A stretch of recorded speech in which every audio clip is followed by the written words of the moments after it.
വായനയുടെ വിശാല ലോകം തുറന്നിട്ട് ഇസ്ലാമിക് പബ്ലിഷിംഗ് ഹൌസ് സംഘടിപ്പിക്കുന്ന പുസ്തകമേളയുടെ രണ്ടാം ദിനം വൻ ജനപങ്കാളിത്തം.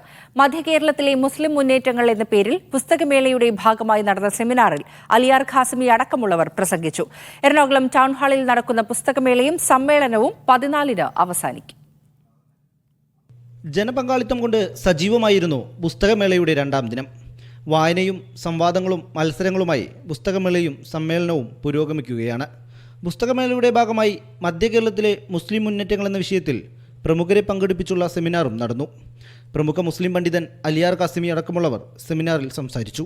അവഗണിക്കപ്പെട്ടുപോയ, അഗണ്യകോടിയിൽ തള്ളപ്പെട്ടുപോയ ഒരു സമുദായത്തെ വായനയുടെയും പുസ്തകത്തിൻ്റെയും അക്ഷരത്തിൻ്റെയും ലോകത്തേക്ക് ആവേശത്തോടെ കൈപിടിച്ചാനയിച്ചതിൽ ഇസ്ലാമിക് പബ്ലിഷിംഗ് ഹൗസ് എന്ന IPH-ന് എത്ര വലിയ സ്ഥാനമാണുള്ളതെന്ന് മത്സരബുദ്ധികളല്ലാത്ത മുഴുവൻ ആളുകളും ഒരേപോലെ സമ്മതിക്കുമെന്ന് ഞാൻ ആത്മാർത്ഥമായും വിശ്വസിക്കുകയാണ്.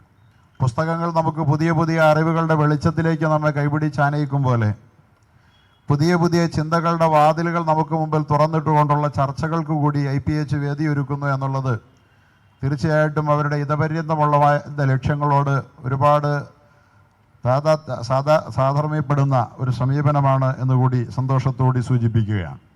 എറണാകുളം ടൗൺ ഹാളിൽ സംഘടിപ്പിച്ചിരിക്കുന്ന പുസ്തകമേള എറണാകുളം MLA TJ വിനോദാണ് ഉദ്ഘാടനം ചെയ്തത്. 4 ദിവസങ്ങളിലായി സംഘടിപ്പിച്ചിരിക്കുന്ന പുസ്തകമേള 14-ന് അവസാനിക്കും. മീഡിയ 1 കൊച്ചി.